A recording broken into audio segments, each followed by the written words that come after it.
Уважаемые коллеги, сегодня сразу в 3 регионах России, в Томске, Уфе, Якутске, открываются новые современные медицинские учреждения, которые специализируются на лечении онкологических заболеваний.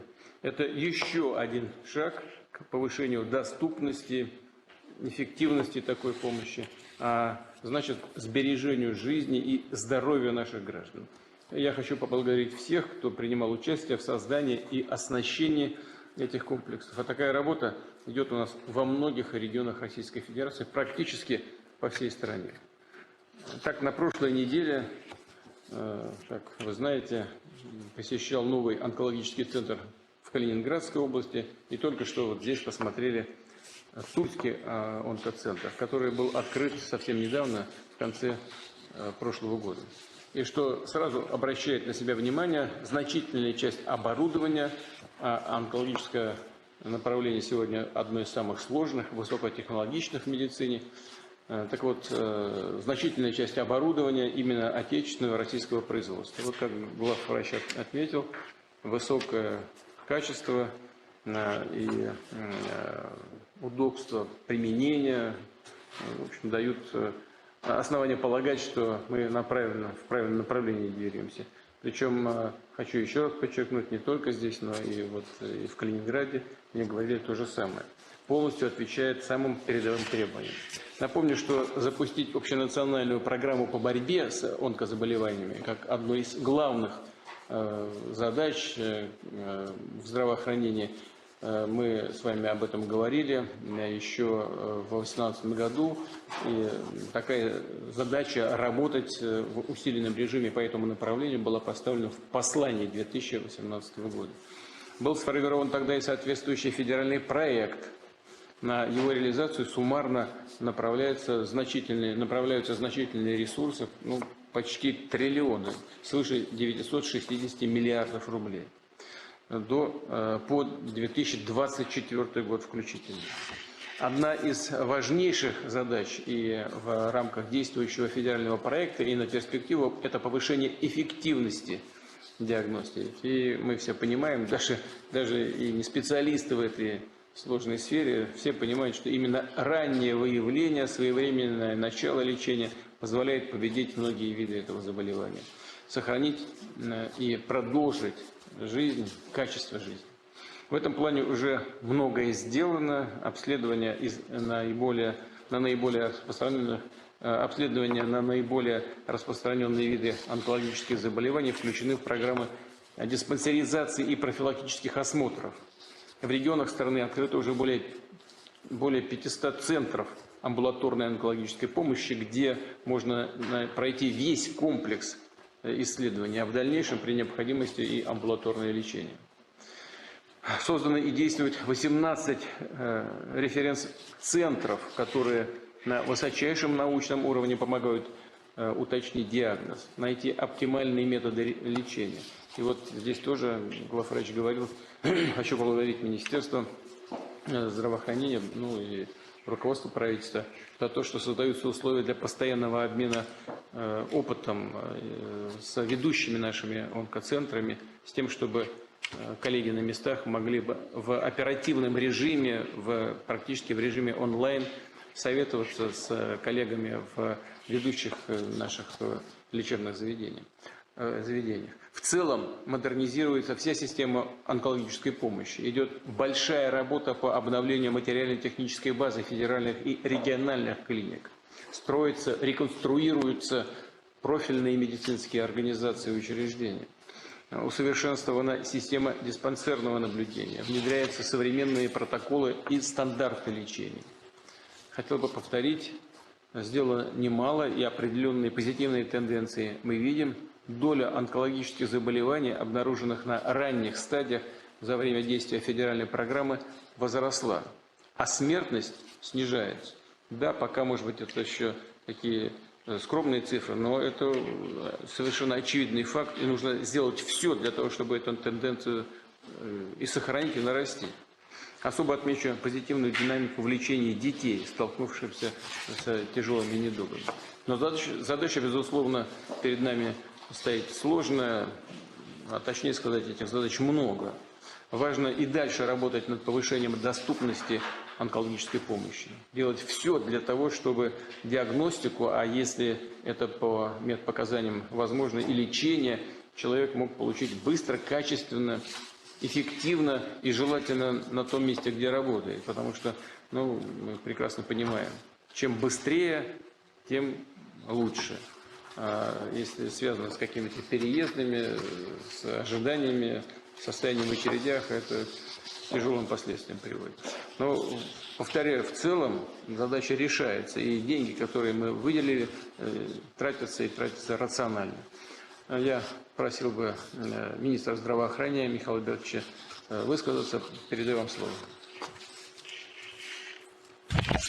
Спасибо большое. Глубоко уважаемый Владимир Владимирович, глубоко уважаемые коллеги, сегодня мы открываем 4 новых объекта здравоохранения в разных регионах страны. Это объекты нового поколения, спроектированные по принципам не только решения технологических задач, но и комфортности пребывания. И вы, Владимир Владимирович, убедились, что и зоны для посетителей, и зоны комфортного пребывания самих пациентов, они сегодня решаются совершенно по-другому. Сегодня также на выставке ВДНХ по вашему поручению проводится День отрасли. И все субъекты Российской Федерации представили достижения здравоохранения на выставке ВДНХ. Это десятки и сотни объектов в каждом субъекте, а в целом по стране это более 4000 объектов, которые введены только в 2023 году. Ну и онкологических центров у нас уже введено 10 в последние годы. И хочу сказать, что каждый из них действительно это уникальное сооружение. Такие раз в столетие появляются, и они, безусловно, совершенно меняют отношение к ведению этих пациентов и, главное, что улучшают исходы.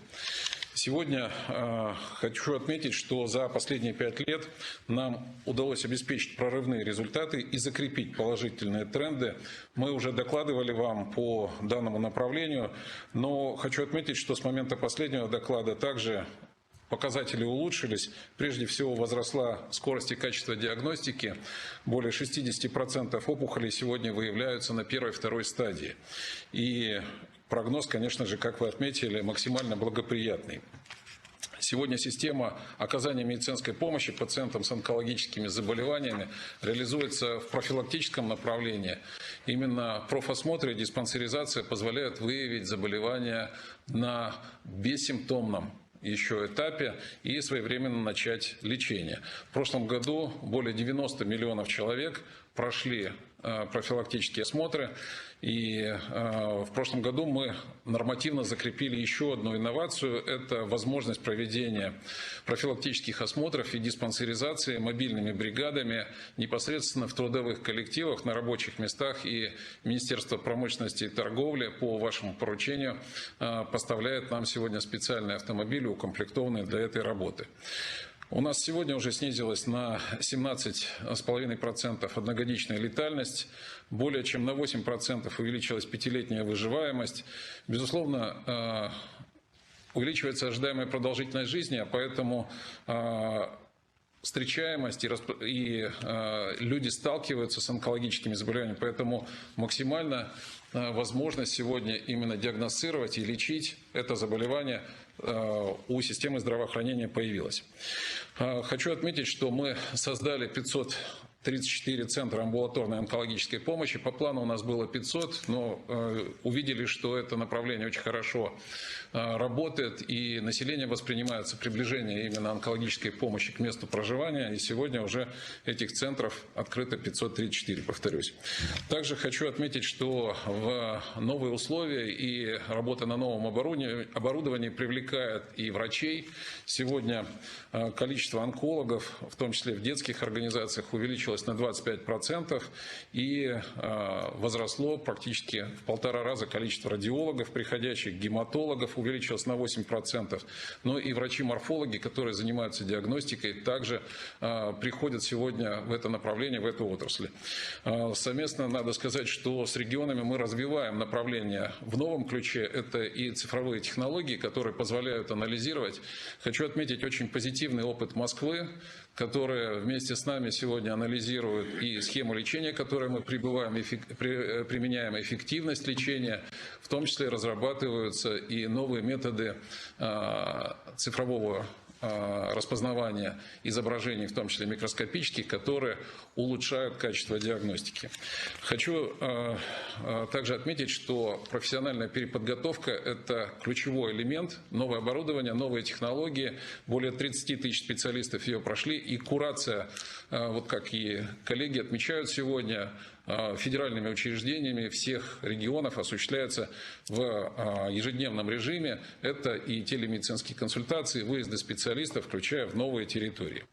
Отдельно хочу остановиться на том, что сегодня на 60% увеличилось количество схем применяемых химиотерапии, что позволяет индивидуально подбирать для каждого пациента. Ну и очень экономный подход к ресурсам, почти 12% экономия на государственных закупках лекарственных препаратов, она позволила увеличить и на 60% количество объемов применяемой лекарственной терапии, и лучевой терапии увеличилось количество на 25%. Идет регистрация и производство отечественных лекарственных препаратов. Татьяна Алексеевна и Денис Валентинович отдельное внимание уделяют и импортзамещению, и в первую очередь доступности данному направлению, поэтому в рамках их поручения сегодня уже зарегистрировано 135 лекарственных препаратов, которые активно используются в медицинских организациях. Ну и плюс еще идет дополнительная разработка лекарственных препаратов, которые в ближайшей перспективе, соответственно, смогут также быть использованы в наших медицинских организациях. Активно развивается в рамках проекта «Наука для человека» создание новых прорывных лекарственных препаратов и тест-систем. Особое распространение получили сегодня, мы изменили регуляторику радиофармацевтические препараты, и они позволяют спасать жизни людей там, где ранее у нас, к сожалению, возможностей не было. Это и в том числе метастатические опухоли, и совместно с Росатомом это направление реализуется очень активно. Хочу также еще подчеркнуть, что с первых дней мы фактически обеспечиваем и сопровождение. Создан специальный центр трансфера технологий, который позволяет патентовать, проводить патентный поиск, если что-то уже где-то ранее было создано. И это позволяет нашим производителям и научным работникам более четко ориентироваться в направлениях развития.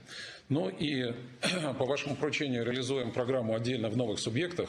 Более 1,5 миллиона человек прошли сегодня профилактические осмотры и диспансеризацию в новых субъектах. Ну и реализуем, конечно же, также программу по развитию материально-технической базы. 4 онкологических центра в 2023 году получили более 300 единиц медицинского оборудования.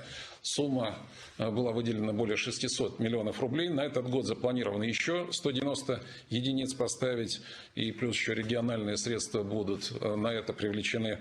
Хочу отметить, что, конечно, таких инвестиций в новых субъектах никогда ранее не было, и изменение сегодня возможностей прохождения этой терапии, хирургического лечения, это, конечно, новое окно возможностей. Ну и все пациенты из субъектов имеют возможность, так же как все наши граждане, пройти лечение. Они получают его в федеральных центрах.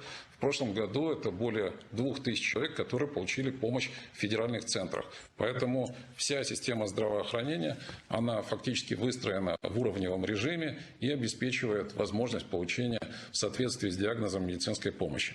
Поэтому, уважаемый Владимир Владимирович, я благодарю вас за то поручение в 2018 году. Оно позволило нам, конечно же, сегодня иметь другие возможности. Спасибо вам большое.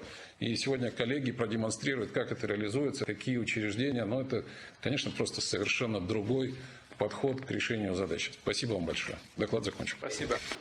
Перебираемся в Якутию. Пожалуйста, Татьяна Ивановна, главный врач Якутской республиканской онкологической, Якутского республиканского онкологического диспансера. Пожалуйста. Николаева Татьяна Ивановна. Глубоко уважаемый Владимир Владимирович, сегодня для всех якутян и здравоохранения очень знаменательный день. Благодаря вашей поддержке и реализации национального проекта здравоохранения мы открываем новое здание онкологического центра. Это уникальный медицинский объект общей площадью более 25 тысяч квадратных метров, состоящий из консультативно-диагностических и стационарных отделений с наилучшими условиями для пациентов и медицинского персонала. В центре предусмотрена поликлиника на 210 посещений в смену. Это позволит ежегодно принимать более 20 тысяч пациентов. Амбулаторный прием в поликлинике мы начнем уже с понедельника. Ввод стационарных отделений на 180 коек запланирован поэтапно до конца этого месяца. Благодаря передовому оснащению нового центра мы будем выполнять все виды диагностики злокачественных новообразований. Также планируем в 2 раза увеличить количество операций, выполнять не 2000, как сейчас, а увеличить до более 4000 в год. В каждой операционной у нас современный комплекс, интегрированная операционная, которая является разработкой отечественного производителя. Уважаемый Владимир Владимирович, разрешите поблагодарить вас за поддержку и внимание, которое вы оказываете здравоохранению страны и Республики Саха-Якутия. Онкологи Якутии приложат все усилия для дальнейшего повышения качества медицинской помощи и развития онкологической службы региона. Спасибо. Медоборудование все смонтировано, все на месте, да? Да, медоборудование на месте. А как обслуживать собираетесь?